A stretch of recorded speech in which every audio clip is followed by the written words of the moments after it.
अस्वीकरण disclaimer. इस video में प्रस्तुत जानकारी केवल वेद व्यास प्रणीत महाभारत गीता प्रेस गोरखपुर संस्करण के अध्ययन पर आधारित है और वही मेरी जिम्मेदारी के अंतर्गत आती है। इसके अतिरिक्त टीवी सीरियल, लोक कथाएं, टीकाएं अथवा बात की परंपराएं या अन्य स्रोतों में जो दिखाया जाता है उसे मैं आपके सामने रखूंगा और उनके झूठे और सच्चे होने का भी मैं कोई दावा नहीं करता। उसे मानना या न मानना पूरी तरह आपकी जिम्मेदारी होगी। मित्रों, आज मैं आपके लिए एक नए मनोरंजन को लेके आया हूं। प्रसंग है दुर्योधन की गंधर्वों द्वारा पराजय और उसके बाद की घटना। यह कथा महाभारत खंड 2 के वन पर्व के अंतर्गत घोष यात्रा पर्व के अध्याय 251 से 252 की है। आप जानते ही होंगे कि दुर्योधन, शकुनी, दुशासन और कर्ण ने पांडवों को नीचा दिखाने के लिए वन में वही शिविर लगाया और नाच, गान, शराब आदि में वे कौरव डूब गए। किसी कारण से गंधर्वों ने दुर्योधन को वह जगह त्याग देने का आदेश दिया पर दुर्योधन नहीं माना। बस फिर क्या था, गंधर्वों ने कर्ण आदि को मार के भगा दिया और दुर्योधन कैद हो गया। बाद में युधिष्ठिर के आदेश से भीम अर्जुन ने गंधर्वों से युद्ध कर दुर्योधन को मुक्त किया। इसी बात को लेकर दुर्योधन आमरण अनशन पर बैठ गया। कर्ण, शकुनी ने बहुत समझाया लेकिन दुर्योधन नहीं माना, क्योंकि दुर्योधन को लगा कि पांडव से प्राण की रक्षा पाकर उसका एक तरह से तिरस्कार हुआ। यह सब वह सहन नहीं कर सका। मित्रों, देखते हैं आगे कथा में क्या होता है। कथा को आरंभ करते हैं। वैशंपायन जी कहते हैं, जन्मेजय, दुर्योधन को उसके सुहृद, मंत्री, भाई तथा स्वजनों ने बहुतेरा समझाया, परंतु कोई भी उसे अपने निश्चय से विचलित न कर सका। धृतराष्ट्रपुत्र नृपश्रेष्ठ दुर्योधन अपने निश्चय पर अटल रहकर आचमन करके पवित्र हो पृथ्वी पर कुश का आसन बिछा कुश और वल्कल के वस्त्र धारण करके बैठ गया। उस समय उसने मन के द्वारा मरने का ही निश्चय करके स्नान, भोजन आदि बाह्य क्रियाओं को सर्वथा त्याग दिया था। दुर्योधन के इस निश्चय को जानकर पातालवासी भयंकर दैत्यों और दानवों ने, जो पूर्व काल में देवताओं से पराजित हो चुके थे, मन ही मन विचार किया कि इस प्रकार दुर्योधन का प्राणांत होने से तो हमारा पक्ष ही नष्ट हो जाएगा। अतः उसे अपने पास बुलाने के लिए प्रयास किया।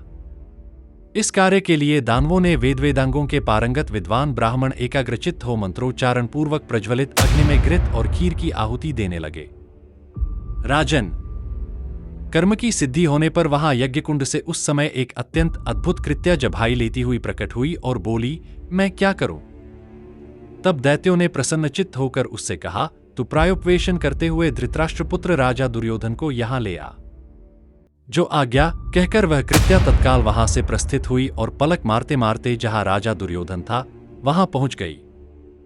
फिर राजा को साथ ले 2 ही घड़ी में रसातला पहुंची और दानवों को उसके लाए जाने की सूचना दे दी। राजा दुर्योधन को लाया गया देख सब दानव रात में एकत्र हुए। उनके मन में प्रसन्नता भरी थी और नेत्र हर्षातिरेक से कुछ खिल उठे थे। उन्होंने दुर्योधन से अभिमानपूर्वक यह बात कही, मित्रों, आप देख रहे हैं कि महाभारत का यह प्रसंग कितना अद्भुत और रहस्यमय है। दुर्योधन, जिसे उसके भाई, मंत्री और स्वजन बहुत समझाते हैं कि वह प्राण त्यागने का निश्चय छोड़ दे, लेकिन वह अडिग रहता है। वह आचमन करके कुश और वल्कल धारण करके संकल्प करता है कि अब वह न तो भोजन करेगा, न ही स्नान, बस प्राण त्याग देगा। यही वह क्षण है जब कथा में एक अनोखा मोड़ आता है। दानव और दैत्य, जो पहले देवताओं से पराजित हो चुके थे, सोचते हैं यदि दुर्योधन प्राण त्याग देगा तो हमारा सहारा ही समाप्त हो जाएगा। इसलिए वे यज्ञकुंड में मंत्रोच्चारण के साथ आहुति देकर कृत्या नामक एक अद्भुत शक्ति को प्रकट करते हैं। कल्पना कीजिए, अग्निकुंड से जभाई लेती हुई एक रहस्यमय स्त्री प्रकट होती है और पूछती है, मैं क्या करूं? और दैत्य उसे आदेश देते हैं, धृतराष्ट्रपुत्र दुर्योधन को यहां ले आओ। मित्रों, यह दृश्य कितना अद्भुत है। पल भर में वह कृत्या दुर्योधन को उठाकर रसातल में दैत्यों के पास ले आती है। दैत्यों की आंखों में खुशी झलक उठती है, क्योंकि उन्हें लगता है कि अब दुर्योधन उनका सबसे बड़ा सहायक और उनके स्वप्नों को पूरा करने वाला साथी बनेगा। यह प्रसंग हमें बताता है कि महाभारत केवल युद्ध और राजनीति का वर्णन नहीं है, बल्कि इसमें दैवी और आसुरी शक्तियों का संघर्ष भी निरंतर चलता है। दुर्योधन का यह आत्मत्याग का निश्चय भी आखिरकार उसे दैत्यों की ओर खींच ले जाता है। अब सोचिए मित्रों, क्या यह केवल दुर्योधन का संकल्प था या भाग्य का जाल जिसने उसे पाताल में दैत्यों के बीच पहुंचा दिया? क्या आप चाहेंगे कि मैं आगे इसका रहस्य भी खोलूं कि दैत्यों ने दुर्योधन को अपने पक्ष में क्यों और कैसे उपयोग करना चाहा? आगे कथा में वापस आते हैं। दानव बोले, सुयोधन, आप सदा शूरवीरों तथा महामना पुरुषों से घिरे रहते हैं, फिर आपने यह आमरण उपवास करने का साहस क्यों किया है? आत्महत्या करने वाला पुरुष तो अधोगति को प्राप्त होता है और लोक में उसकी निंदा होती है। प्रभो, एक रहस्य की बात सुनिए। नरेश्वर, आपका स्वरूप दिव्य है तथा आपके शरीर का निर्माण भी अद्भुत प्रकार से हुआ है। यह हम लोगों से सुनकर धैर्य धारण कीजिए। राजन, पूर्व काल में हम लोगों ने तपस्या द्वारा भगवान शंकर की आराधना करके आपको प्राप्त किया था। आपके शरीर का पूर्व भाग, जो नाभि से ऊपर है, वज्रसमूह से बना हुआ है। वह किसी भी अस्त्र शस्त्र से विदीर्ण नहीं हो सकता। अनग, उसी प्रकार आपका नाभि से नीचे का शरीर पार्वती देवी ने पुष्पमय बनाया है, जो अपने रूप सौंदर्य से स्त्रियों के मन को मोहने वाला है। नृपश्रेष्ठ, इस प्रकार आपका शरीर देवी पार्वती के साथ साक्षात भगवान महेश्वर ने संगठित किया है। अतः राजसिंह, आप मनुष्य नहीं, दिव्य पुरुष हैं।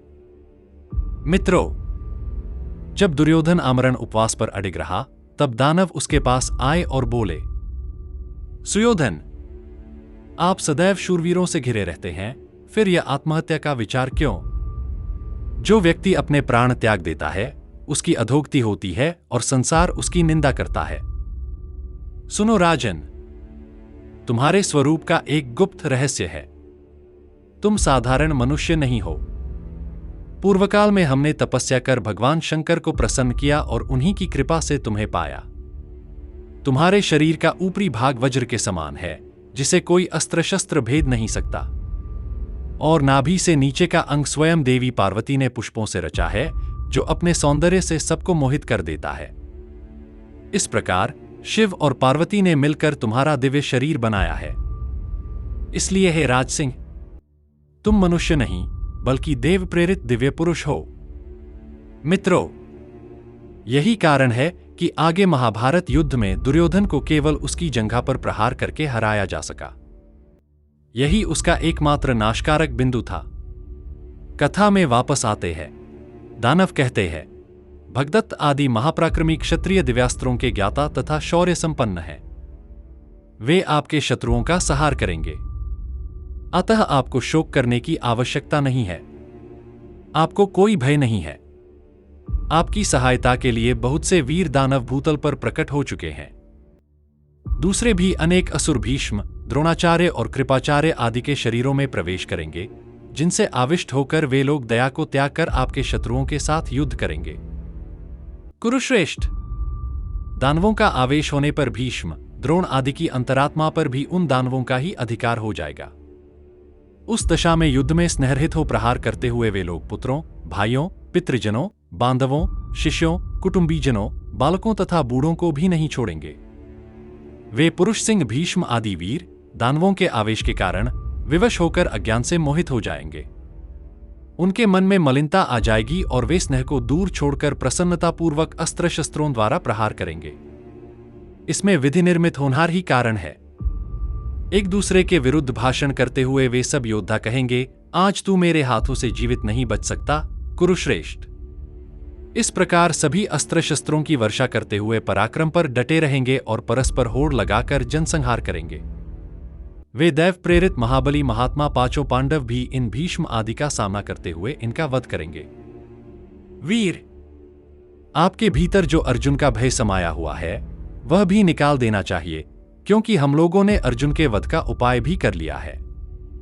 श्री कृष्ण के हाथों जो नरकासुर मारा गया है, उसकी आत्मा कर्ण के शरीर में घुस गई है। वीरवर, वह नरकासुर उस वैर को याद करके श्री कृष्ण और अर्जुन से युद्ध करेगा। इसीलिए हम लोगों ने भी 1,00,000 दैत्यों तथा राक्षसों को इस काम में लगा रखा है, जो संशप्तक नाम से विख्यात हैं।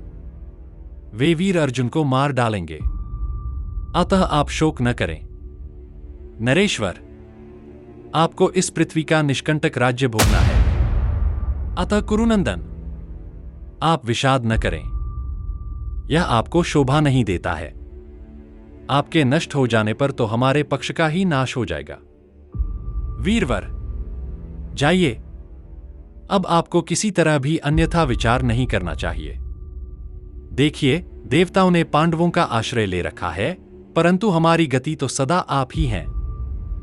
मित्रों, दानव दुर्योधन को समझाते हैं, तुम क्यों विषाद में पड़े हो? तुम्हारे साथ भगदत्त जैसे महापराक्रमी क्षत्रिय खड़े हैं, जो दिव्य अस्त्र शस्त्रों के ज्ञाता हैं। वे शत्रुओं का संहार करेंगे। तुम्हारे भय का कोई कारण नहीं है।